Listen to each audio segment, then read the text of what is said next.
रसराजेश्वर रस, मूळ रसराज रस असा सुवर्णयुक्त कल्प आयुर्वेदामध्ये वातव्याधींसाठी वर्णन केलं गेलेलं आहे.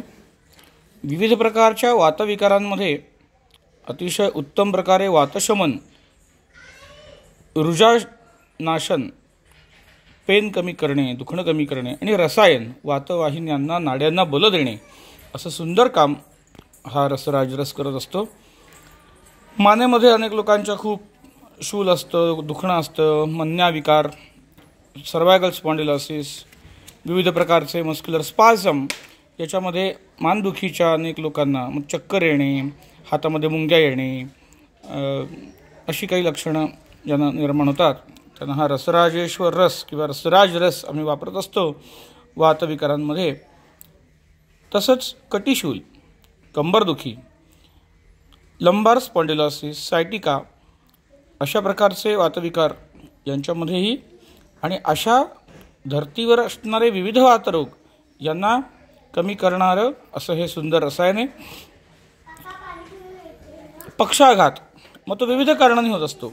मेंदूमध्ये रक्तस्राव होऊन किंवा रक्ताची गुठळी होऊन किंवा हाताची किंवा पायाची नस कुठेतरी दबली जाऊन मग सुद्धा लोकांना चालणं फिरणं मुश्किल होत असतं. अशा पक्षाघातामध्ये अर्दित पक्षाघात यांच्यामध्ये त्या सगळ्या मांसपेशींना, नसांना बल देणे, ताकद देणे असा हा गुणधर्म असणारा रसराज रस आहे. आणि या रसराज रसापासून रसराजेश्वर रस असा बनवला गेलेला आहे. या रसराज रसाची ताकद, त्याला जोड जी दिलेली आहे ती म्हणजे रससिंदूर किंवा विषमुष्टी म्हणजे कारस्कर, जो वातविकारांमध्ये फार सुंदर परिणाम देणारं द्रव्य आहे.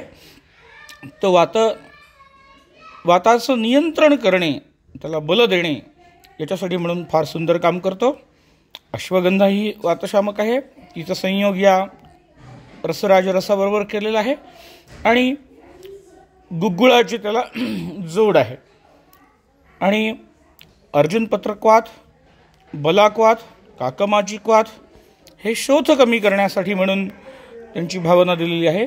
आणि याच्यापासून बनलेला हा रसराजेश्वर रस हा अर्दित, हनुस्तंभ, अनेक प्रकारचे स्तंभ, हनुस्तंभ जसं नाही, ज्या ज्या ठिकाणी स्नायूंची जखडण झालेली आहे, स्टिफनेस झालेली आहे, जखडलेले आहेत, आखडलेले आहेत, कोणाची कंबर जखडते, कोणाच्या मांडीचे स्नायू जखडतात, स्पाझममध्ये जातात, अशा अर्दित, हनुस्तंभ, मन्यास्तंभ, गृध्रसी अनेक प्रकारच्या स्तंभांमध्ये ना एक डिस्टोनिया नावाचा प्रकार आहे. विनाकारण कुठले तरी स्नायू एकदम आकुंचन पाहून जातात, अगदी वाकडी तिकडी माणसं चालतात. यांच्यामध्ये मी हा सुंदर वापरतो रसराजेश्वर रस. आणि अगदी 4-5 दिवसामध्ये वाकडी वाकडी चालणारी माणसं सरळ चालायला लागलेली आहेत असे परिणाम आहेत. हातापायांमध्ये मुंग्या येणे कितीतरी लोकांना लक्षण असतं. मानदुखी, कंबरदुखी, संधिगतवात, सांध्यांमधली दुखणी, अगदी सामता असो, सामतेमध्ये वापरण्यासाठी सुद्धा कामी येतं.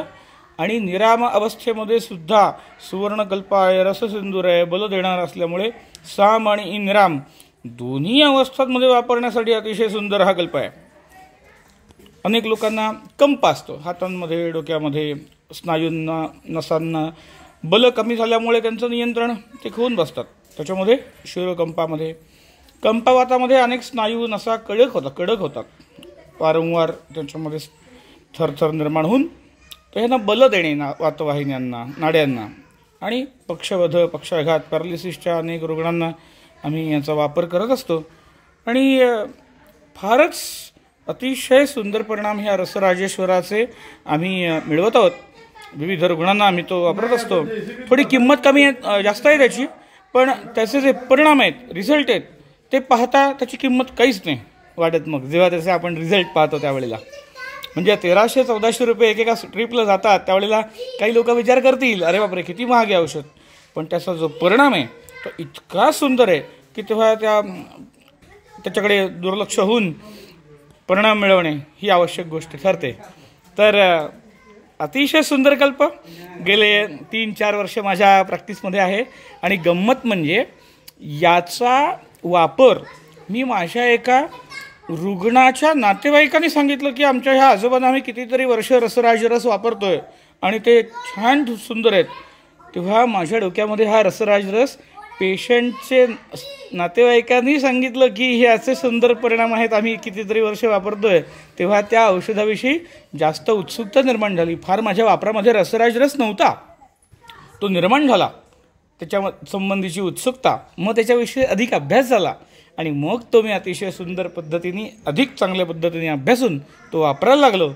हा रसराजरस माझ्या पेशंटना तर मी वापरतोच, पण अनेक अशा प्रकारच्या व्याधींनी ग्रस्त असलेल्या लोकांनी तो वापरावा. वैद्यांनी वापरत नसले तर वापरण्यासाठी सुरुवात करावी आणि अशा वीर्यवान ताकदवान अशा औषधांचा उपयोग करून उत्तम प्रकारे रिझल्ट पेशंटला मिळवून देऊन आयुर्वेदाविषयी रुग्णाचा एक आत्मविश्वास, दृढ श्रद्धा निर्माण झाली पाहिजे, असं एक तगडं रसायन हे आहे. म्हणून मी हे वैद्यांना तर वापरायला अगदी उत्साहाने सांगेनच, पण रुग्णसुद्धा हे या औषधाविषयी वाचत असतील ते असं जाऊन बाजारात त्यांनी खाऊ नये. नीट वैद्यांची एकदा वैद्यांना जाऊन भेटावं, त्यांना असलेल्या तक्रारी नीट वैद्यांकडे कन्सल्ट कराव्यात आणि जर समजा अशा प्रकारचं रसायन बल देणारं नाड्यांना जर समजा वापरण्याची वैद्यांनी त्यांना परवानगी दिली किंवा वैद्यांना ते योग्य वाटलं तर त्यांच्या सल्ल्याने नक्की घ्यायला हरकत नाही. धन्यवाद.